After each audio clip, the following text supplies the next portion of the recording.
आज की सीरीज का फर्स्ट नंबर क्वेश्चन देख लेते हैं।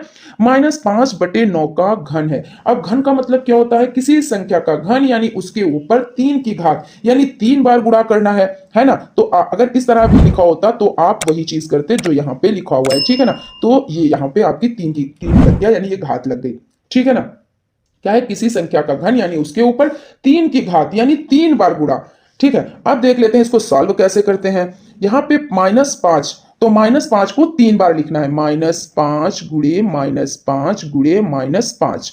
अब बटे में आपका 9 है तो आपको 9 और गुणे 9 गुणे 9 इसी तरह से तो लिखना है ना। अब क्या करेंगे?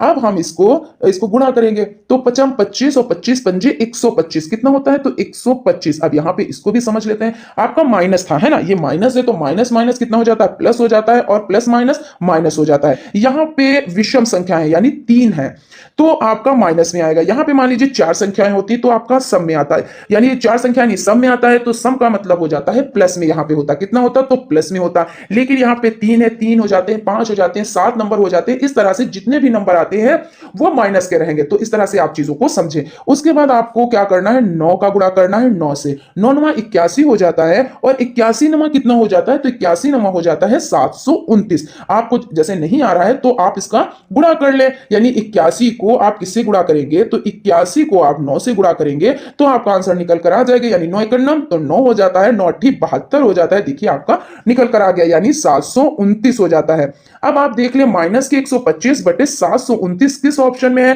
तो आपका देखिए इसमें देखिए फर्स्ट ऑप्शन में 25 बटे 81 हो जाता है माइनस, और बा में -25 बटे 81 हो जाता है और सा में 125 और बटे 729। लेकिन माइनस का जो है तो -125 बटे 729 आपका दा ऑप्शन है। इस तरह से आपका दा ऑप्शन राइट हो जाता है। चलते हैं क्वेश्चन की तरफ। क्वेश्चन देख लेते हैं। यहां पे देखिए 3 फिर करनी है और 125 गुणे 343 का मान।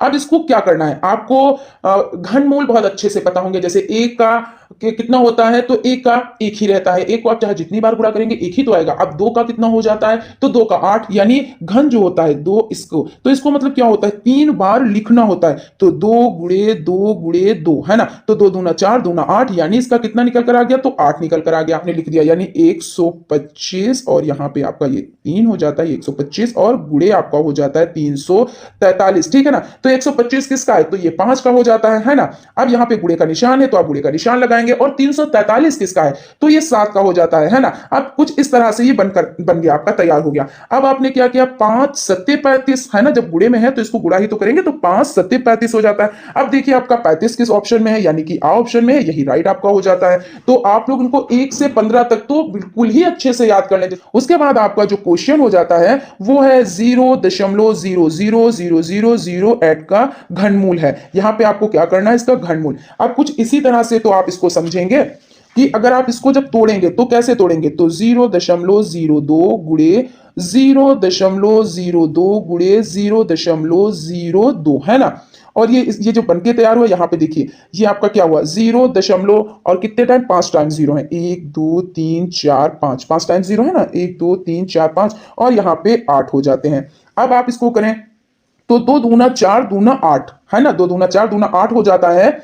और आप देखिए अब 0 0 0 यानी 0, तो यहां पे 0 0 0 और उससे पहले दशमलव लगा है तो आप दशमलव लगाएंगे और दशमलव से पहले 0 लगाना रहता है। तो 0.02 इसका आंसर निकल कर आएगा। अब आप देख ले यहां पे ऐसा ऑप्शन कौन सा है? तो बा ऑप्शन है, यानी 0.02 हो जाता है। क्वेश्चन है 0.09 का वर्गमूल है 0.3, 0.03 या 0.003 या 0.9 हो जाता है। तो यहां पे क्या करना है? वर्गमूल निकालना है। वर्गमूल पूछ रहे हैं ना, तो वर्गमूल मतलब जिसका 2 बार गुणा करने 2 बार गुणा किया जाए तो उसमें क्या मिल जाए? तो उसमें जब 2 बार गुणा करेंगे तो उसमें आपको मिल जाए 0.09। यही तो कह रहे हैं कि ये वर्गमूल। तो जब 2 बार आप किसी का गुणा करेंगे तो किससे आप करेंगे? तो इस तरह से आप कर सकते हैं जैसे आपका ये हो जाता है, ठीक है ना। तो 3, अब इसको आप गुणा करेंगे 3 की घात 2 हो जाता है। तो 0.3 की घात 2 यानी 2 बार गुणा करेंगे तो क्या निकल कर आएगा? तो आंसर आपका 0.3 निकल कर आएगा, है ना। 0.3 यानी कि आपका आ ऑप्शन राइट हो जाएगा। और दूसरा तरीका भी है, दूसरा तरीका भी समझ लेते हैं। जैसे आपका हो गया ये दूसरा सेकंड हो जाता है ना, यहां पे समझ लेते हैं। तो आपका इस तरह से हो जाता है 0.09, ठीक है ना। और आपका हो जाता है बराबर करनी में आपका 9 हो जाता है और बटे आपका 100 हो जाता है। अब ये 9 बटे 100 कहां से आए तो इसको भी समझ लेते हैं। जब आप इसको दशमलव हटाते हैं तो दशमलव हटाने का मतलब क्या होता है, आप यहां पे 1 लिख देंगे और उसके बाद जितने नंबर हैं उतने जीरो लिख देंगे। यानी दो नंबर है ना, एक 0 एक 9 है, तो आपने इतना लिख दिया। तो जब तैयार हुआ यानी इक्वेशन बन के तैयार हुई तो क्या 9 बटे 100 ये आपका हो जाता है ना। तो यहां पे ये हो गया आपका करनी में 9 बटे 100 हो गया। अब क्या करेंगे आप, तो इसका मतलब क्या हुआ, आप इसको तोड़ देंगे। जब तोड़ेंगे तब आपका आंसर निकल कर आ जाएगा। और आपको ये तो पता है कैसे इसको तोड़ते हैं और कैसे इसको जोड़ते हैं, ठीक है ना। चलते हैं नेक्स्ट क्वेश्चन की तरफ। क्वेश्चन आपका हो जाता है कि 0.1 का वर्ग क्या होगा, 1 होगा या 0.1 होगा। ये जो है 0.01 होगा या 0.001 होगा। तो इसको समझ लेते हैं। सबसे पहले इसमें क्या करना है, 0.01 का वर्ग मतलब क्या होता है अभी डिस्कस कर चुके हैं, फिर से कर लेते हैं। मतलब होता है 0.1 का 2 बार गुणा करना। वर्ग का मतलब 2 बार ही तो गुणा करना होता है ना, कि जैसे आपका 0.1 और 0.1। अब क्या करेंगे, आप इसको कर लेंगे। जैसे आप गुणा करते हैं तो एक एकम 1 और एक 0 में 0 हो जाता है, 0 कम 0 हो जाता है, 0 कम 0 हो जाता है। फिर उसका 1 और 0 और 0, और उसके बाद आप क्या करेंगे, उसके बाद देखिए आपका जो यहाँ पे देखिए कितने अंक के बाद है दशमलव, तो आपका जो दशमलव है देखिए 1 1 2, तो यहाँ पे और दशमलव से पहले 0 लगा होना चाहिए, तो इसलिए 0.01 आंसर निकल कर आ जाता है। ये आपका सा ऑप्शन में, इसलिए आपका ये राइट हो जाता है। क्वेश्चन की तरफ चलते हैं। क्वेश्चन है 0.3 की, और यहाँ पे क्या लगा हुआ है, यहाँ पे क्यूब यानी घन है 3 बार। इसका मान क्या है, तो यहाँ पे आपको क्या करना है, वही प्रक्रिया करनी है, यानी इसको 3 बार करना है ना, 3 बार करना है। 0.3 और 0.3, तो कितना होगा, 3 3 9, और आपका ये 0। अगर आप सिंपल ऐसे करना चाहें, अगर इतना ना लेंदी करना चाहें, तो आप 0.3 गुणे 0.3 और गुणे 0.3, 3 3 9 त्रिक 27 हो गया ना। और उसके बाद 1 2 3 ही आपके 0 है, तो उसका आपने क्या किया 27, और यहाँ पे आपने 0 फिर दशमलव, और आपका क्या हो जाता है 0 दशमलव और दशमलव के बाद 0, तो 0.027 आपका आंसर निकल कर आ जाता है। यानी कि आपका जो सा ऑप्शन है वो आपका राइट हो जाता है। अब देख लेते हैं क्वेश्चन, शून्य का वर्गमूल क्या होगा। तो शून्य का वर्गमूल क्या होता है, शून्य का वर्ग निकाले तो भी वर्ग है, शून्य का घन तो भी शून्य है। और यहाँ पे क्या कह रहे हैं, शून्य का वर्गमूल क्या होगा, तो शून्य का वर्गमूल शून्य ही होता है। यानी कि यहाँ पे दा ऑप्शन में शून्य है, तो इस तरह से दा ऑप्शन आपका राइट हो जाता है, ठीक है ना।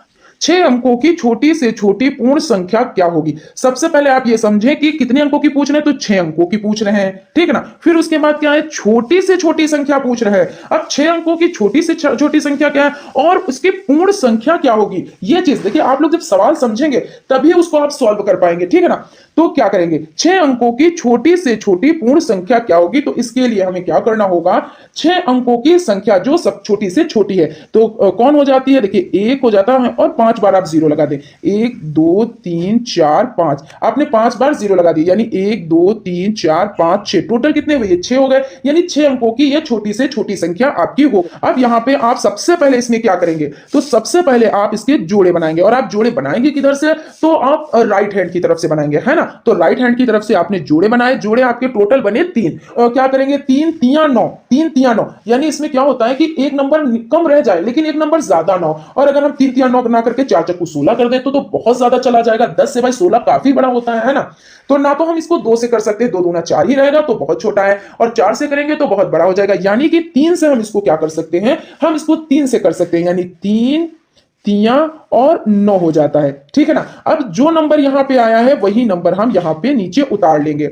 फिर क्या करेंगे, हम लाइन कर देंगे और इसको प्लस कर देंगे, और यहां पे माइनस करना रहता है। अब 10 में से 9 गए तो कितने बचे, 1 बचा, और 3 6। अब थोड़ा सा हम इसको यहां पे साइड में कर देते हैं, और यहां पे क्योंकि कुछ अंक लिखना होता है हमें, जब हम कंटिन्यू करते हैं तो कुछ अंक हमको क्या करना होता है, तो कुछ अंक हमको लिखना होता है। अब देखिए क्या करेंगे, अब यहाँ पे आपका 1 है और यहाँ पे आपके 6 है, और नियम आप जानते हैं, यहाँ पे आपको बड़ा करना, यहाँ पे छोटा, ऐसा नहीं इसको मिटा के छोटा करना है, आपको आपने नंबर में बढ़ाकर। और शर्त यह है कि आपको जोड़े से जोड़ा, यानी जोड़ा ही उतारना रहेगा, एक नंबर आपको नहीं, एक जोड़ा उतारना रहेगा। तो आपने इस जोड़े को उतार लिया, यहाँ पे बने कितने, तो 100 बन गए। आपने ये जोड़ा उतार लिया तो 100 बन गए। अब अगर हम 1 से इसको करते करते हैं तो यहाँ पे 1 हो जाएगा। तो अगर 1 से करेंगे तो 61 इकन्नम 61, और अगर 2 से कर देंगे तो देखिए 2 से करने पर 2 दूना 4 और 2 छंग 12 हो जाता है, यानी बड़ी संख्या हो गई। हमें यहां तक ही रहना है, 100 तक रहना है, उससे कम हो जाए मगर ऊपर ना हो। तो यानी 1 से ठीक है, 1 से हम कर सकते हैं। तो यहां पे हमने 1 लिख लिया, यहां पे 1 लिख लिया और यहां पे भी हम 1 लिखेंगे। तो इस तरह से हो जाता है। अब क्या करेंगे तो 1 एकम, अब यहां पे समझिए 61 इकन्नम कितना होता है, तो इकन्नम मतलब एक ही बार गया, तो 61 इकन्नम 61 हो जाता है। अब इसको हम क्या करेंगे, यहां पे प्लस करेंगे और यहां पे माइनस करेंगे। अब यहां पे देखिए 0 है तो 0 में से 1 तो जा नहीं सकता। अब क्या करेंगे, यहां से इसको देंगे और यहां से इसको देंगे। तो अब यहां पे 10 बन गए और 10 में से 1 जाता है तो कितना बचता है, तो 10 में से 1 जाएगा तो 9 बचेगा। और उसके बाद यहां पे 9 है, तो अब भाई इसने इसको दे दिया था ना, तो 9 है और 9 में से 6 जाते हैं तो कितना बचता है, 3 बचता है। तो यहां पे 3 बच गए और यहां पे कुछ रह ही नहीं गया, तो ऐसे भी कर सकते हैं, 0 भी कर सकते हैं। अब क्या करेंगे, अब यहां पे देखिए ये 1 और 1 कितना होता है, तो 2 हो गए और ये 6 हमने यहां पे उतार लिए, इतना तो करना है। अब उसके बाद क्या करना है कि यहां पे कुछ अभी नंबर हमें लिखने हैं। तो जब हमें कुछ नंबर लिखने हैं तो हम क्या करेंगे, अब उस नंबर को लिखने के लिए अब यहां पे 62 है, यहां पे 39 है, यानी फिर वही चीज है, यहां पे कम है, यहां पे ज्यादा है, यहां पे कम है। तो यहां पे क्या करेंगे, अब हम इस जोड़े को उतार लेंगे, यानी 2 जोड़ों को उतार लेंगे। अब बना 3900 यानी 3900 बना और यहां पे 62 है। अब हम इसको किस संख्या से काटें जो ये हमारा कट जाए, तो लगभग जैसे 2 से काटेंगे तो बहुत छोटा रहेगा, है ना, 3 से भी बहुत छोटा रहेगा, लगभग हम 5 या 6 से काट सकते हैं, ठीक है ना। तो हम इसको क्या करते हैं, 6 से काट लेते हैं, देखते हैं 6 से काटने के बाद। तो आपका ये पहले से यहाँ पे 62 तो पहले से, तो ये 6 और ये 6 यहाँ पे हमने ले लिए, ये यहाँ से मतलब नहीं है, ठीक है ना, हमने इसको हटा दिया। अब क्या करेंगे, 6 4 36 हो जाता है ना, 6 4 36, 36 के कितने होते हैं, तो 6 होते हैं और 6 दूनी 12 और 3 15 के 5 और हासिल 1 हो जाता है। 6 4 36 और 1 37, ये आपका इतना हो जाता है, 37 56। अब यहां पे आप समझिए 37 56 यानी 6 बार आपका ये सही है, ये आपका 6 बार सही है और यहां पे आपका 37 और 56 ये हो जाता है। लेकिन एक चीज आप समझिए, यहां पे क्या पूछ रहे हैं कि 6 अंकों की छोटी से छोटी पूर्ण संख्या क्या होगी। अगर हम इसमें उस तरह से कर दें, जब बड़ी से बड़ी पूछी जाती है उसमें इसमें हम अगर कर दें, तो अगर हम इनको माइनस कर देंगे, यानी कि 3900 में से 3756 को हम माइनस कर देंगे, तो यानी कि हमको ये जो इन्होंने संख्या पूछी है 6 अंकों की, इसमें से माइनस कर देंगे तो 6 अंक नहीं बचेंगे, फिर 5 अंक बचेंगे। तो हमको तो 6 अंक का आंसर देना है। तो जब ये 6 से कट रहा है तो हम इसको एक संख्या आगे बढ़ा देंगे, यानी क्या करेंगे, हम 7 से इसको काटेंगे। कितने से काटेंगे, तो हम 7 से काटेंगे और 7 से काटने पर जो हमारा आंसर आता है वो आता है आपका 43 89, यानी कि 4389 आता है। अब क्या करेंगे, जो आंसर आया है उसमें से 3900 हम माइनस कर देंगे, ठीक है ना। तो आपका जो निकल कर आया है ये आपका 4 3 8 और 9, ठीक है। अब इसमें से हम 39 0 और 0 इतना माइनस कर देंगे, तो 9 का 9 रहेगा और 8 में से कुछ नहीं गया तो 8 ही रहेगा और यहां पे आपका हो जाएगा 13 और 13 में से 9 गए तो कितना बचा, 4 बचा और यहां पे आपका कुछ नहीं, क्योंकि इसने इसको दे दिया था, तो यहां पे कुछ नहीं, 489, है ना। तो जब 489 आपके बचे, तो जो आप यहां पे ये ध्यान रखिएगा 489 बचे हैं, ये पेज नहीं है, थोड़ा सा हम इसको देख लेते हैं। तो 489 आया। अब इसको क्या करेंगे, जो आपकी संख्या है 6 अंकों की छोटी से छोटी संख्या जो है उसको ले लेते हैं। तो 1 2 3 4 5 ये 6 अंकों की हो गए। अब इसमें जो आपका ये आंसर निकल कर आया है, इसको 489 को हम क्या करेंगे, प्लस कर देंगे और जब प्लस करेंगे तो आपका जो है इतना निकल कर आएगा, ये आपका आंसर हो जाएगा। तो इस ये जो आपका ऑप्शन है वो किसमें है, तो ये जो ऑप्शन आपका हो जाता है वो देखिए 100 4 89, ये देखिए आपका द ऑप्शन में है, यानी ये आपका राइट हो जाता है। तो आई होप आप लोगों को ये सवाल समझ में आया होगा, क्योंकि इसमें क्या करना होता है, इसमें एक संख्या बढ़ा के किया जाता है, क्योंकि इसमें आंसर तभी आएगा। आप लोग कंफ्यूज मत होइएगा। हो जाता है 5 अंकों की बड़ी से बड़ी पूर्ण वर्ग संख्या है। आप तो देख लेते हैं 5 अंकों की सबसे बड़ी संख्या, तो 1 बार 9, 2 बार 9, 3 बार 9, 4 बार 9 और 5 बार 9, यानी ये 5 अंक की बड़ी से बड़ी संख्या हो गई, ठीक है। अब क्या करेंगे, वही विधि जैसे अभी हम लोग कर रहे थे, वर्गमूल तो भाई वैसे ही निकाला जाएगा, वो बड़ी से बड़ी संख्या हो या छोटी से छोटी संख्या हो। अब इसमें क्या करेंगे, जोड़े बनाएंगे, तो 2 2 अंक के जोड़े बनते हैं ना, और अपने जो राइट हैंड की तरफ से जोड़े बनते हैं, तो पहला जोड़ा आपका ये हो जाता है, फिर दूसरा जोड़ा आपका ये हो जाता है और तीसरे जोड़े में आपका नंबर 1 सिर्फ 9 बचा। अब इसको किससे काटेंगे, तो अगर हम 2 से काटेंगे तो 2 दूना 4, 3 तियां 9, तो सिंपल सी बात है 3 सही है, पूरा पूरा कट जाएगा, तो 3 तियां 9 हो जाएगा। और जब यहाँ पे 3 हमने रखा, यहाँ पे 3 रखा है, हालांकि आंसर तो आपका यहाँ पे आता है, लेकिन जब वर्गमूल के लिए पूछे, ठीक है ना, तो आपका क्या हो जाता है 3 3 और यहाँ पे 3 और कितना 3 तियां 9 है ना, 3 तियां कितना हो जाता है तो 9 हो जाता है। उसके बाद आप क्या करेंगे, यहां से माइनस करेंगे और यहां से आप प्लस करेंगे, यानी 3 3 को प्लस करना है और 9 से 9 को माइनस करना है, तो 3 और 3 6 हो जाते हैं। अब यहां पे कुछ कोई नंबर ऐसा है जिसको रखना है। अब यहां पे क्या करेंगे, 9 में से 9 गया तो कुछ नहीं बचा, 0 बचा, है ना। अब क्या करेंगे, एक नंबर उतार लेंगे, तो 9 और 9 99, यानी अब 6 से अगर हम 2 बार लेते हैं तो 2 बार लेने का मतलब क्या हो जाता है, 2 बार लेने का मतलब ये 62 हो जाते हैं, यानी 62 हो जाते हैं, और तो बहुत ज्यादा होगा, 2 दूना 4, 2 छंग 12, यानी 124, और हमको 99 तक ही रखना है, यानी जाहिर सी बात है एक से रहेगा ना, तो एक और एक यहां पे भी हमने रख लिया और एक हमने यहां पे भी रख लिया, ठीक है ना। अब क्या करेंगे, अब हम इसको देखिए, एक एकम एक, एक एकम एक, और क्या हो जाएगा, एक छक्का 6, यानी 61 यहां पे हो जाएगा। अब क्या करेंगे, अब देखिए 9 में से एक गया तो कितना बचता है, 9 में से 1 गया तो आपका 8 बचता है, और 9 में से 6 जाता है तो कितना बचता है, तो 3 बचता है। अब यहां पे 1 और 1 2 हो जाते हैं, और ये 6, अब यहां पे ये 38 है और आपके ये 62 है। अभी यहां पे कोई नंबर आपको रखना है। अब क्या करेंगे, अब हम दूसरा जोड़ा उतार लेंगे, दूसरा मतलब यहां से तो तीसरा है, लेकिन जोड़ा तो आपका 1 2 3 ये टोटल है ना, तो अब हम ये वाला जोड़ा उतार लेंगे, तो 9 और 9 यानी 99 उतार लेंगे। अब आपका कितना बन के आया, 3899। और 6 से देख लेते हैं, 6 और 6 यहां पे भी रहेगा, है ना। अब हम क्या करेंगे, देखिए 6 जब यहां पे रखा तो सब कहीं आपको 6 6 रखना रहेगा। अब क्या करेंगे हम, देखिए 6 6 36 हो जाता है, कितना हो जाता है, तो 6 36, 36 के 6 और हासिल कितना हो जाता है, तो 3 हो जाता है। फिर उसके बाद देख लेते हैं, 6 दूनी 12 और 3 कितना होता है, तो 15, और 15 के 5 और हासिल कितना हो जाता है, 1 हो जाता है। 6 6 36 और 1 37, यानी 37, आपका 37 56 निकल कर आया। अब इसको क्या करेंगे, तो माइनस कर लेंगे। जब माइनस करेंगे तो 9 में से 6 गया तो बचा 3, और 9 में से 5 गए तो बचा 4, और 8 में से 7 गया तो 1 बचा, और 3 में से 3 गया तो कुछ नहीं, आप 0 भी लगा सकते हैं, ऐसा कुछ नहीं है। अब क्या करेंगे, अब यहां पे बड़ी से बड़ी संख्या पूछ रहे हैं, तो इसमें क्या करना रहेगा, हम समझ लेते हैं। तो 143 बड़ी से बड़ी संख्या में क्या करना होता है, जो ये आपके 5 बार 9 है, 1 2 3 4 5, इसमें क्या करेंगे, आपका 143 कितना है, तो 100 और आपका 43 है, इसको क्या करेंगे, माइनस कर देंगे, है ना।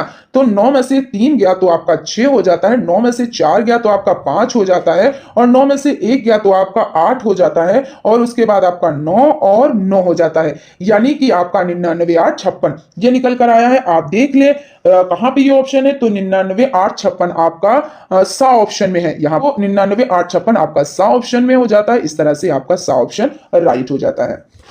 क्वेश्चन है, 1 से 1000 तक की पूर्ण घन संख्याएं कितनी होती हैं, कितनी होती हैं ये चीज कह रहे हैं। तो जैसे आप लोगों को पता है 1 का घन कितना होता है, तो 1 को आप कितनी भी बार, तो 1 का घन आपका 1 हो जाता है। 2 के घन की बात की जाए तो कितना होता है, तो 2 के घन की बात की जाए तो 8 होता है, यानी 2 दूना 4 दूना 8।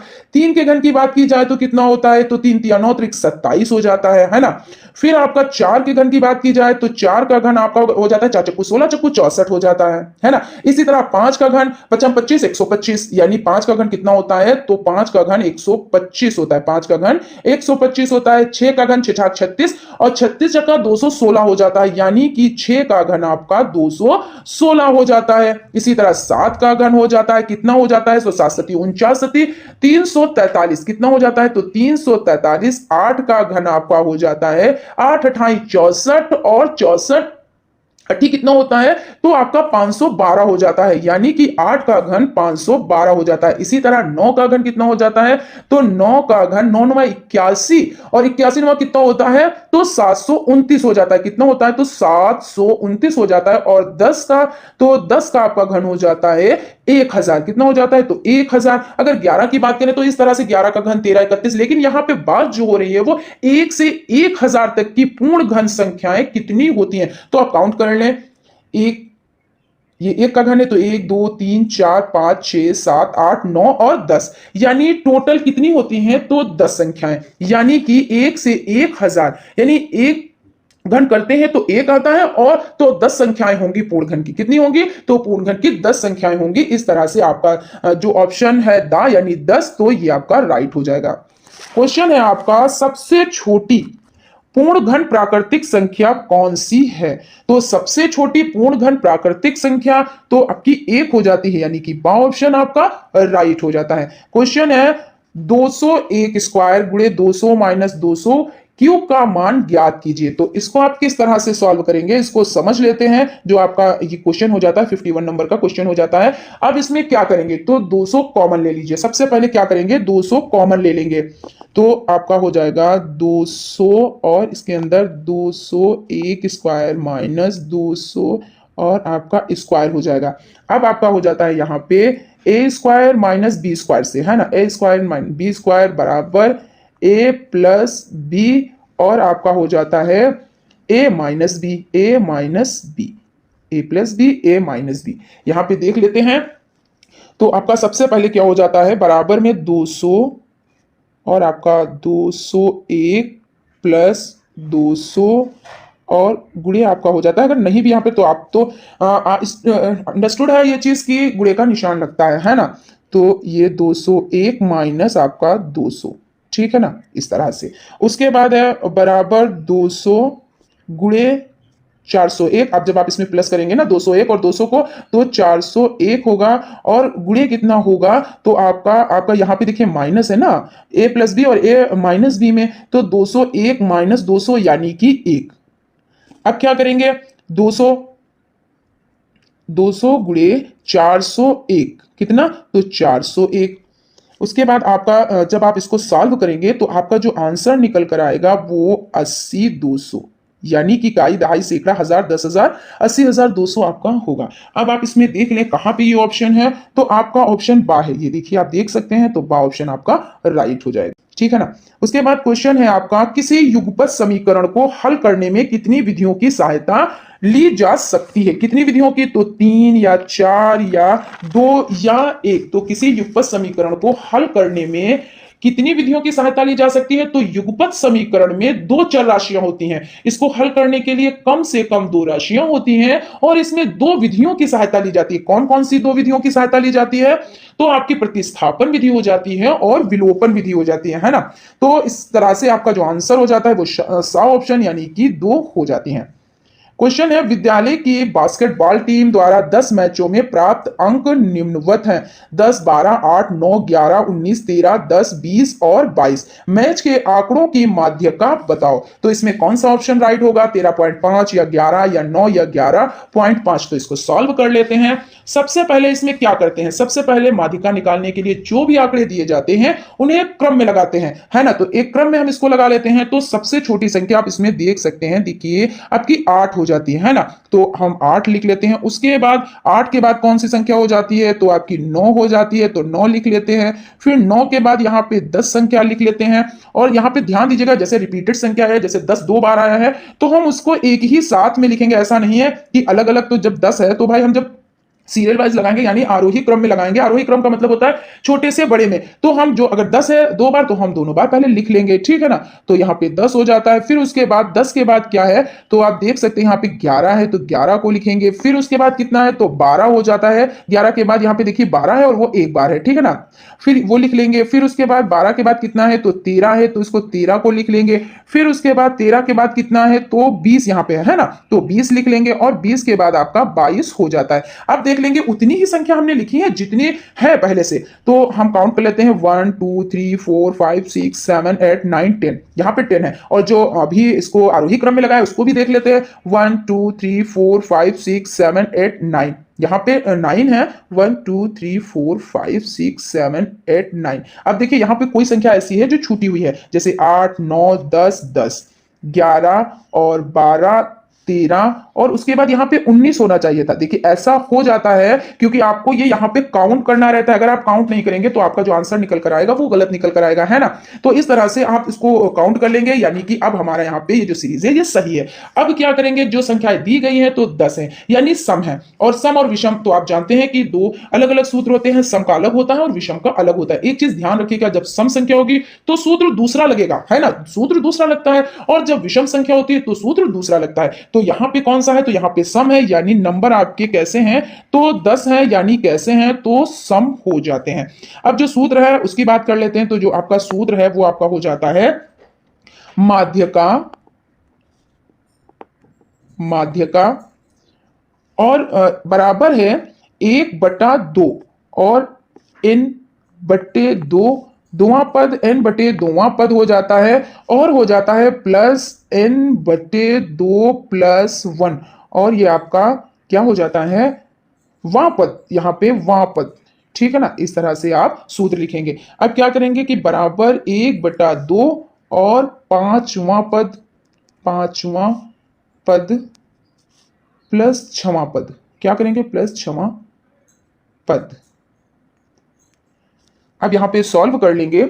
1/2 बराबर क्या रहेगा, तो 1/2 और 11 प्लस 12, 11 प्लस 12, तो यहां पे कितना बनेगा, तो 23/2। तो जब आप इसको काटेंगे यानी कि भाग करेंगे तो 11, यानी 23 का आधा कितना होता है, तो 11.5, यानी 11.5 है ना, 11.5 यहाँ पे हो जाएगा। तो ये आपका आंसर निकल कर आ जाता है, यानी द ऑप्शन है। और एक तरीका और है, एक तरह से आप और इसको सॉल्व कर सकते हैं। अगर ये आपका शॉर्ट में आता है, जैसे यहाँ पे आपका शॉर्ट में दिए हुए हैं, जैसे बहुविकल्पी टाइप में दिए हुए हैं, तो इतना लेंथी सब ना करें। तो इसमें क्या करेंगे, क्योंकि टाइम की कमी होती है, तो सबसे पहले आपने इसको सीरियल में लगा लिया। इसको समझ लेते हैं, थोड़ा सा लेंथी हो जाता है, मगर चीजों को समझेंगे तभी चीजें समझ में आएंगी। तो यहाँ पे सबसे पहले हमने क्या किया, ये तो भाई आपको करना ही रहेगा, है ना। तो 9, 10 और 10 यहाँ पे हो जाते हैं, फिर 11 हो जाते हैं, 11 के बाद आपका 12 हो जाता है, 13 हो जाता है, और 19 है, और उसके बाद 20 है, और उसके बाद 22 है। ये आपने क्या किया, आरोही क्रम में इसको लगा लिया।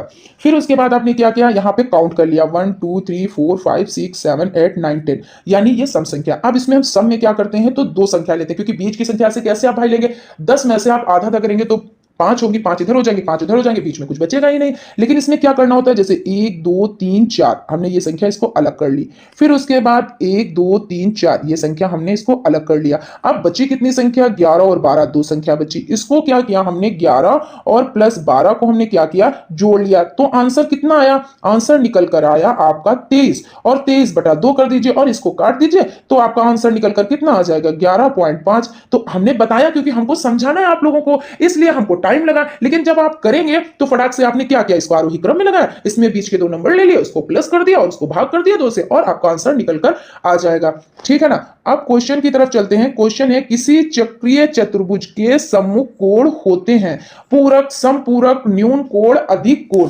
तो चक्रीय चतुर्भुज में सम्मुख कोणों का योग कितना होता है, तो सम्मुख कोणों का योग 180 डिग्री का होता है, और इन्हें संपूरक कोण बोला जाता है। जहां दो कोणों में संबंध की बात की जाए वहां पर पूरक या संपूरक की बात होती है। तो यहां जो आपका आंसर हो जाता है, यानी किसी चक्रीय चतुर्भुज के सम्मुख कोण है यानी होते हैं, तो आपका संपूरक हो जाता है, यानी कि ऑप्शन आपका राइट हो जाता है। क्वेश्चन है आपका, चक्रीय चतुर्भुज के सम्मुख कोणों का योग होता है। अभी हम लोगों ने पढ़ा तो उसका आंसर तो आपने फटाक से कर लिया होगा, यानी चक्रीय चतुर्भुज के सम्मुख कोणों का योग 180 डिग्री होता है। चक्रीय चतुर्भुज के कितने चक्रीय बिंदु वृत्त पर होते हैं, 1 2 3 4। तो इसको समझ लेते हैं। चक्रीय चतुर्भुज ऐसा चतुर्भुज है जिसके चारों शीर्ष वृत्त पर स्थित होते हैं। तो इसको समझ लेते हैं कैसे स्थित होते हैं। तो वृत्त मतलब आपका एक ये सर्किल हो गया। अब क्या कह रहा है कि चक्रीय चतुर्भुज ऐसा चतुर्भुज है जिसके चारों शीर्ष वृत्त पर स्थित होते हैं। तो वृत्त पर स्थित होते हैं, है ना, चारों शीर्ष वृत्त पर स्थित होते हैं। और इसको क्या क्या नाम दे दिया, ए बी, है ना, नाम दे दिया ए बी और सी और डी, है ना, ये हो जाते हैं यहाँ पे। और उसके बाद देखिए क्या है, कितने चक्रीय बिंदु हैं होते हैं, तो ये शीर्ष होते हैं, इन्हीं को हम चक्रीय बिंदु कहते हैं। इनको क्या कहते हैं, तो चक्रीय बिंदु कहते हैं। तो इस तरह से ए बी सी डी ये चार चक्रीय बिंदु होते हैं, यानी कि ए बी सी और डी ये चार चक्रीय बिंदु हो जाते हैं। तो इस तरह से आपका जो ऑप्शन 4 यानी द ऑप्शन में है वो राइट हो जाता है। केंद्रीय प्रवृत्ति यानी प्रवृत्ति के माप हैं, तो मध्यमान, मध्यांक, बहुलांक, उपर्युक्त सभी। तो केंद्रीय प्रवृत्ति के माप हैं, यानी केंद्रीय प्रवृत्ति की ये सभी मापे हैं, सभी आंकड़े जो दिए रहते हैं उनके केंद्रीय प्रवृत्ति के बारे में, नेचर के बारे में बताते हैं, चाहे वो मध्यमान हो, मध्यांक हो, बहुलांक हो, कुछ भी हो तो बताते हैं। तो इस तरह से जो आपका आंसर हो जाता है वो कौन सा हो जाता है, तो वो उपर्युक्त सभी यानी कि द ऑप्शन राइट हो जाता है। ठीक है ना। क्वेश्चन आपका हो जाता है 58 नंबर का क्वेश्चन आपका हो जाता है, गुणात्मक वर्गीकरण में वर्गों का निर्माण किसके आधार पर होता है, तो विवरण के आधार पर, गुणों के आधार पर, मात्रा के आधार पर या उपर्युक्त सभी। तो गुणात्मक यानी गुण के, नाम ही से पता चल रहा ना कि गुणात्मक यानी गुण के आधार पर इस तरह आपका जो बा ऑप्शन है वो राइट हो जाता है, यानी कि गुणों के आधार पर, है ना, गुणों के आधार पर। मध्यमान की प्रत्यक्ष विधि का सूत्र है, मध्यमान की प्रत्यक्ष विधि, मध्यमान निकालने के लिए सभी जितने पद दिए रहते हैं उनको जोड़ दिया जाता है ना, और जितने पदों की संख्या होती है ये उसके भाग यानी उसको भाग दे दिया जाता है। यही तो होता है ना कि पदों का योग बटे पदों की संख्या। और यहाँ पे जो सिग्मा हो जाता है, देखिए सिग्मा तो सब में है, हम अभी एक को उठा लेते हैं। तो सिग्मा आपका जो सिग्मा है, तो सिग्मा, इस सिंबल को सिग्मा कहते हैं। किस सिंबल को, जो इस तरह से बना होता है तो इस सिंबल को सिग्मा कहते हैं। और जहां पर लग जाता है उसका मतलब जोड़ हो जाता है। अगर सिग्मा लग गया तो इसका मतलब क्या हो गया कि इसको जोड़ना है, जोड़ हो जाता है। तो सिग्मा एक्स, सिग्मा के पास एक्स यानी जितने पद हैं सभी का योग, यानी कि सिग्मा एक्स अपॉन एन हो जाता है, यानी पदों का योग और पदों की संख्या। तो इस तरह से जो आपका आंसर निकल कर आता है वो हो जाता है बा ऑप्शन, यानी एम बराबर सिग्मा एक्स अपॉन एन हो जाता है। क्वेश्चन है, निम्न संख्याओं का मध्यमान है। यहां पे समझ लेते हैं कि निम्न संख्याओं का मध्यमान है। तो सबसे पहले क्या करते हैं मध्यमान निकालने के लिए, तो जो ये संख्याएं हैं इन सारी संख्याओं को प्लस कर लेते हैं। तो आपका 6 और 8 कितना हो जाता है, तो 6 और 8 आपका हो जाता है 14। और 14 और 9 कितना हो जाता है, इनको प्लस करना है। 14 और 9 कितना हो जाता है, तो 14 और 9 आपका हो जाता है 23, और 23 उसके बाद 13 बचा, तो आपका 13, तो 3 3 6 हो जाता है, और 2 और 1 3 हो जाता है, यानी 36 हो जाता है। अब 36 में आपको 14 जोड़ने हैं, तो आपका ये कितना हो, 6 4 10 का 0 हासिल लगा 1, 3 और 1 4 और 1 5, यानी यहाँ पे 50 हो जाते हैं। अब क्या करेंगे, पदों का योग बटे पदों की संख्या, यानी निम्न संख्या का मध्यमान निकालना है। तो पदों का योग यानी पदों का योग बटे पदों की संख्या। तो हम क्या करेंगे, और संख्या कितनी है पदों की, 1 2 3 4 5 हो जाती है। और यहां पे आंसर कितना 50 निकल कर आया है, तो आपका 50/5 हो जाता है। अब आप इसको काट दो, 5 1 5 और 5 1 5 और 0, यहां पे ऐसे हो जाता है ना। तो इसका मतलब आंसर निकल कर आया आपका 10। यहां पे आप देख ले ऑप्शन में है ऐसा कोई ऑप्शन, तो सा ऑप्शन है, यानी कि जो 10 है वो निकल कर आ गया है। अब उसके बाद चलते हैं क्वेश्चन की तरफ। क्वेश्चन आपका हो जाता है, आवृत्ति वितरण में जिस संख्या की पुनरावृत्ति अधिक बार होती है वो कहलाता है। तो आवृत्ति वितरण, आवृत्ति जो बार बार आता है, बारंबारता में जिस संख्या की सबसे अधिक पुनरावृत्ति होती है वो बहुलांक या बहुलक कहलाता है। यानी कोई नंबर बार बार आ रहा है जिसकी बार बार आवृत्ति हो रही है वो होता है, ठीक है ना, तो वो बहुलांक होता है, बहुलक होता है। तो इस तरह से सा ऑप्शन आपका राइट हो जाएगा। क्वेश्चन है, केंद्रीय प्रवृत्ति का मान वह मान है जो समस्त आंकड़ों का श्रेष्ठतम प्रतिनिधित्व करता है। केंद्रीय प्रवृत्ति की परिभाषा किसने दी, तो केंद्रीय प्रवृत्ति का मान वो मान है जो समस्त आंकड़ों का श्रेष्ठतम प्रतिनिधित्व करता है। यह परिभाषा दी है रॉस ने। तो इस तरह से आपका सा ऑप्शन राइट है। मध्यमान किन कारणों से लाभकारी है, तो सरल विधि हो जाती है आपकी, और अंकगणितीय पद्धति पर निर्भर है, तुलना संभव है, या उपर्युक्त सभी। तो इसमें क्या होता है, इसमें तुलना संभव होती है। मध्यमान किन कारणों से लाभकारी है, तो इसमें तुलना संभव होती है। तो इस तरह से आपका सा ऑप्शन राइट है। आप इसमें करेक्शन कर लीजिएगा आपकी जो सीरीज में है, ठीक है ना, क्योंकि सीरीज में उपर्युक्त सभी इसको राइट माना गया है। बहुलांक अन्य नाम से भी जाना जाता है। तो बहुलांक और किस नाम से जाना जाता है, बहुलक, भूयिष्ठक या मोड या उपयुक्त सभी। तो उपयुक्त सभी तो बिल्कुल भी नहीं, मोड भी नहीं, भूयिष्ठक भी नहीं, बहुलक यानी बहुलांक को बहुलक भी कहते हैं। अगर कहीं पे बहुलांक निकालना जाए तब भी वही बात है। बहुलांक कैसे निकालते हैं आप लोगों को पता है, जो सबसे ज्यादा बार संख्या आ जाती है वही बहुलांक या बहुलक कहलाती है, ठीक है ना। क्वेश्चन आपका हो जाता है अव्यवस्थित प्राप्तांकों से मध्यांक की गणना का सूत्र है। तो यहाँ पे है जब आंकड़े विषम दिए हों तो इस सूत्र का प्रयोग करते हैं, है ना। किस सूत्र का प्रयोग करते हैं, यानी अव्यवस्थित। आप इसमें देखिए जो आपका सूत्र है m बराबर n+1 अपॉन दूसरा पद यानी दोवां पद, या m बराबर n+2 बटे दोवां पद, या m बराबर n-1 बटे दोवां पद, या m बराबर n+1 बटे दोवां पद। तो आपका देखिए जो आ ऑप्शन और दा ऑप्शन है वो एकदम एक ही जैसा लिखा है, तो आप आ पर भी टिक कर सकते हैं और दा पर भी टिक कर सकते हैं, क्योंकि इसमें तो कोई भी अंतर नहीं है, ठीक है ना। तो इस तरह से आपका हो जाता है m बराबर, यानी मध्यांक की गणना का सूत्र है m बराबर n+1 बटे दोवां पद, ये हो जाता है। और जैसा कि अभी बता चुके हैं, जब आंकड़े विषम दिए होते हैं तो इस सूत्र का प्रयोग किया जाता है ना, और सम में दूसरा सूत्र यूज किया जाता है। जैसा कि पिछली वीडियो में भी बता चुके हैं कि विषम और विषम का जो होता है वो आपका हो जाता है m बराबर n+1 बटे दोवां पद, और जो सम में होता है वो होता है जो आपका माध्यिका होती है तो 1/2 और ब्रैकेट में होता है n बटे दोवां पद प्लस ब्रैकेट में यानी छोटा ब्रैकेट होता है n बटे 2 प्लस 1वां पद। तो इस तरह से दोनों सूत्र में फर्क होता है। अगर सम संख्या आती है तो आप क्या करेंगे, तो अभी जो हमने भी आपको सूत्र बताया उस सूत्र का यूज करेंगे, और जो विषम संख्या आ जाती है, विषम संख्या जैसे 7 हो गया आपका, 5 संख्याएं हो गई, 11 संख्याएं हो गई, तब आप क्या करेंगे, इस सूत्र का यूज करेंगे, ठीक है ना। चलते हैं क्वेश्चन की तरफ। क्वेश्चन आपका हो जाता है आंकड़े 12, 12, 13, 12, 10 का बहुलक होगा। तो इसमें आप यहां पे समझ लें, यहां पर आप देख पा रहे होंगे कि 12 जो है तो बार बार यानी 3 बार आया है। आप देखिए 12 कितनी बार आया है, तो 1 2 3 बार आया, और बहुलक होता क्या है। और यहाँ पे 13 देखिए एक ही बार आया है, 13 कितनी बार आया है, तो एक बार आया है। 10 कितनी बार आया है, तो एक बार आया है। लेकिन जो 12 है तो वो कितनी बार आया है, तो वो 3 बार आया है। इस तरह से जो इसका बहुलक हो जाता है वो 12 हो जाता है, यानी कि बा ऑप्शन आपका राइट हो जाता है। क्वेश्चन है आपका यहां पे देख लीजिए, 10 विद्यार्थियों द्वारा 15 में से प्राप्ति किए गए निम्नलिखित अंकों का बहुलक होगा। 9, 10, 12, 10, 13, 12, 10, 12, 10, 9। अब इसमें क्या कह रहे हैं, बहुलक ही पूछ रहे हैं। अभी देखिए इस पर डिस्कस किया कि बहुलक मतलब क्या होता है, जो संख्या सबसे ज्यादा बार आई हो वही बहुलक हो जाता है। तो इसमें देखिए जो 9 है वो कितनी बार आए हैं, एक, और आपका हो जाता है 2 बार, यानी यहां पे लिख लेते हैं 2 बार आया है। फिर उसके बाद आपका जो 10 है वो कितनी बार आया है, तो 1 2 3 4, यानी जो 10 है वो 4 बार आया है। फिर उसके बाद आपका हो जाता है 12 कितनी बार आया है, तो 1 2 3, 12 कितनी बार आया है, तो 3 बार आया है। और उसके बाद आपका 13 हो जाता है जो वो 1 बार आया है। तो जाहिर सी बात है इसमें जो सबसे ज्यादा है यानी जो 10 है वो 4 बार आया है, तो 10 ही क्या होगा, ये बहुलक हो जाएगा। तो आ ऑप्शन में है, यानी कि आ ऑप्शन राइट हो जाएगा। क्वेश्चन है प्रथम 5 अभाज्य संख्याओं की माध्यिका है।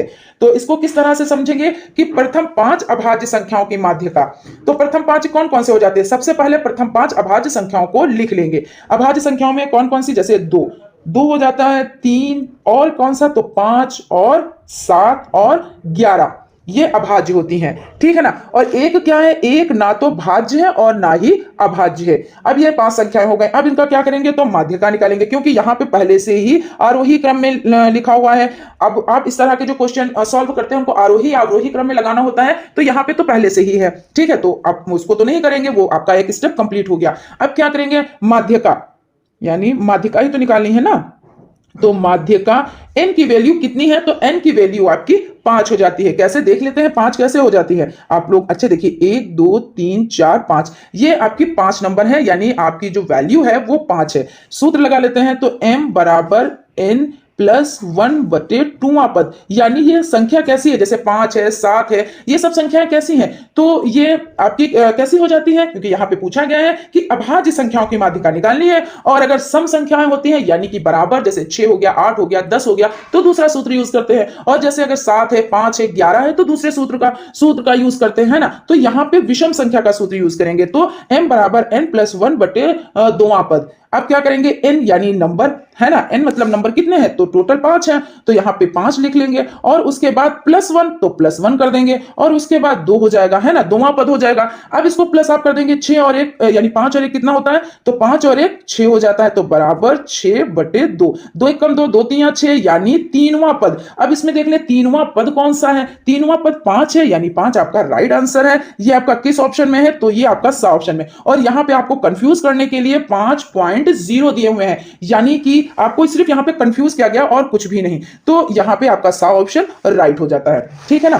नेक्स्ट क्वेश्चन पर चलते हैं। सेक 30 डिग्री का मान होता है। सेक 30 डिग्री का मान कितना होता है? तो 2/√3 होता है। तो जब 2/√3 होता है तो देख लेते हैं किस ऑप्शन में है, तो बा ऑप्शन में। इस तरह के क्वेश्चंस को सॉल्व करने के लिए आपको सारणी पूरी याद करनी रहेगी। जब तक आप इसमें कंफ्यूजन मतलब करेंगे, यानी आप लोगों को कंफ्यूजन रहेगा, तब तक इस तरह के क्वेश्चंस आप नहीं सॉल्व कर पाएंगे, ठीक है ना। तो आपको ये सब जबानी रटे हुए होने चाहिए कि जैसे ही आपका आता है, जैसे सेक 30 डिग्री का मान, तो आपका हो गया 2/√3, आपने यहां से निकाल लिया कि इतना होता है। फिर उसमें आपको जो पता ही है, तो आपने ऑप्शन में देखा कहां पे है, बा ऑप्शन में है, और ये आपने टिक कर दिया ओके का, ठीक है ना। अब चलते हैं क्वेश्चन की तरफ। क्वेश्चन है कॉट थीटा और साइन थीटा सेक थीटा का मान होता है। तो कॉट थीटा टेन थीटा का उल्टा होता है। कैसा होता है? तो उल्टा होता है sine theta by cos theta. यहां पे देखते हैं, और आपका कॉस थीटा और क्या होता है? साइन थीटा, है ना। साइन थीटा इनटू क्या होता है? इनटू को, अब साइन थीटा को 1/cos, यानी इसका जो मान हो जाता है वो 1/cos थीटा हो जाता है। cos थीटा, इसको इस तरह से लिख देंगे। अब क्या हुआ? देखिए, ये आपका साइन और साइन, यहां पे आपका साइन है, साइन थीटा, यहां पे साइन थीटा, आपका साइन थीटा बराबर और बटे 1/cos थीटा। तो साइन थीटा और साइन थीटा आपका कट गया, cos थीटा और cos थीटा आपका कट गया, बचा क्या? 1। अब इसमें देख लेते हैं 1 कहां पर आंसर है, यानी सा ऑप्शन में आपका 1 है, यानी सा ऑप्शन आपका राइट हो जाता है। उसके बाद क्वेश्चन है 1 माइनस साइन स्क्वायर ए, और ब्रैकेट में यहां पे इंटू मतलब है ना, जब जहां पे कोई निशान ना हो तो वहां पे इंटू वो दर्शाता है। 1 प्लस टेन स्क्वायर ए का मान होगा। तो 1 माइनस साइन स्क्वायर ए क्या होगा? साइन स्क्वायर ए प्लस कॉस स्क्वायर ए, ठीक है ना। तो क्या होगा? 1 माइनस साइन स्क्वायर और ए क्या होगा? तो साइन स्क्वायर ए प्लस कॉस स्क्वायर ए बराबर कितना होता है? तो बराबर होता है 1। कॉस स्क्वायर ए, यानी कॉस स्क्वायर ए बराबर होता है 1 माइनस साइन स्क्वायर ए। कितना होता है? तो 1 minus sine square, 1 minus sine square A, ये हो जाता है। उसके बाद है 1 माइनस साइन स्क्वायर ए, इसकी जगह पर लिख सकते हैं, जो ये आपका हो गया 1 माइनस साइन स्क्वायर ए, इसकी जगह पे क्या लिख सकते हैं? तो यहां पे देख लेते हैं, यहां पे लिख सकते हैं कॉस स्क्वायर ए, और 1 प्लस टेन स्क्वायर ए, क्या लिख सकते हैं? और लिख सकते हैं 1 प्लस टेन स्क्वायर ए। ये बराबर होता है किसके? तो ये बराबर होता है सेक स्क्वायर ए के, ठीक है ना। तो कॉस स्क्वायर है, और आपका यहां पे जो बना ये कॉस स्क्वायर ए, और आपका 1/cos स्क्वायर ए।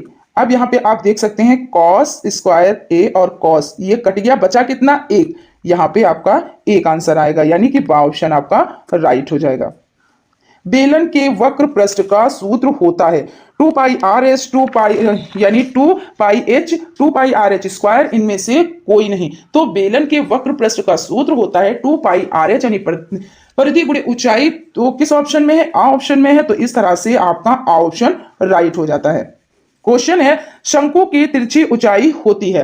तो शंकु की जो तिरछी ऊंचाई होती है वो आपकी हो जाती है L बराबर, आप यहां पे देख सकते हैं जो आपका सा ऑप्शन है, L बराबर √h² प्लस r²। क्वेश्चन है जिस चतुर्भुज की सम्मुख भुजाओं का प्रत्येक युग्म परस्पर समांतर हो उसे कहते हैं समलंब चतुर्भुज, सम चतुर्भुज, समांतर चतुर्भुज, इनमें से कोई नहीं। तो यह समांतर चतुर्भुज होता है। वृत्त के क्षेत्रफल का सूत्र क्या है? तो वृत्त के क्षेत्रफल का सूत्र πr² हो जाता है। चतुर्भुज के चारों कोणों का योगफल होता है 1 समकोण, 2 समकोण, 4 समकोण, इनमें से कोई नहीं। तो चतुर्भुज के 4 कोण होते हैं, चारों कोण जो होते हैं उनका योगफल कितना होता है? तो उनका योगफल होता है 360 डिग्री। इसको इस तरह से भी लिख सकते हैं, 4 गुणे 90 डिग्री लिख सकते हैं, और बराबर आपका हो जाता है 4 गुणे समकोण, क्योंकि समकोण ही तो 90 डिग्री का होता है ना। तो समकोण 4 समकोण के बराबर होता है। अब यहां पे देखिए 4 समकोण है, तो ये सा ऑप्शन आपका राइट हो जाता है। चतुर्भुज की वे दो भुजाएं जिनका एक उभयनिष्ठ अत्यंत बिंदु होता है कहलाती हैं। तो चतुर्भुज यानी क्रमागत भुजाएं, इनको संगत भुजाएं भी कहते हैं। तो क्रमागत भुजाएं यानी कि बा ऑप्शन आपका राइट हो जाता है। चतुर्भुज के अंत कोण होते हैं 2, 3, 4, 8। तो इसमें जो है आपका जो 4 है वो राइट आंसर हो जाता है। यानी चतुर्भुज के अंत कोण कितने होते हैं? तो 4 होते हैं। वर्ग की चारों भुजाएं होती हैं। तो वर्ग देखिए, वर्ग जो होता है उसकी चारों भुजाएं कैसी होती हैं? तो बराबर होती हैं, है ना। तो यहाँ पे आपका समान है, तो ये समान आपका यही राइट आंसर हो जाएगा, यानी कि बा ऑप्शन। समांतर चतुर्भुज के सम्मुख कोण होते हैं, जो समांतर चतुर्भुज हैं इसके सम्मुख कोण जो होते हैं वो आपका हो जाता है, क्या हो जाता है? तो बराबर, यानी कि ऑप्शन राइट हो जाता है। चतुर्भुज के प्रकार हैं समलंब चतुर्भुज, समांतर चतुर्भुज, समचतुर्भुज या उपरोक्त सभी। तो इसमें आंसर की तरफ चलते हैं। आंसर आपका देख लेते हैं क्या कह रहे हैं। चतुर्भुज के प्रकार हैं, तो ये समलंब चतुर्भुज भी है, समांतर चतुर्भुज और समचतुर्भुज, यानी उपरोक्त सभी ये आपका राइट आंसर हो जाता है। आयत एक चतुर्भुज है, समलंब, समांतर, समचतुर्भुज इनमें से कोई नहीं। तो आयत एक कैसा है? तो आयत देखिए, आयत ऐसे ही तो होते हैं, तो ये समांतर है। समांतर चतुर्भुज के सभी अंतःकोणों का योगफल होता है। तो सभी अंतःकोणों का योगफल जो होता है वो 360 होता है, ना कि 90 डिग्री, 240 डिग्री, 270 डिग्री, बल्कि 360 डिग्री। ये आपका राइट आंसर हो जाता है। यानी समांतर चतुर्भुज के सभी अंतःकोणों का योगफल 360 होता है। यहां पर आपकी जो सीरीज है वो कंप्लीट हो जाती है, को जरूर देखिएगा। और फ्रेंड्स, अगर आपको सेशन अच्छा लगा हो तो प्लीज एक लाइक जरूर करें, और अगर अभी तक आप लोगों ने चैनल को सब्सक्राइब नहीं किया है तो प्लीज सब्सक्राइब कर लें। Thank you.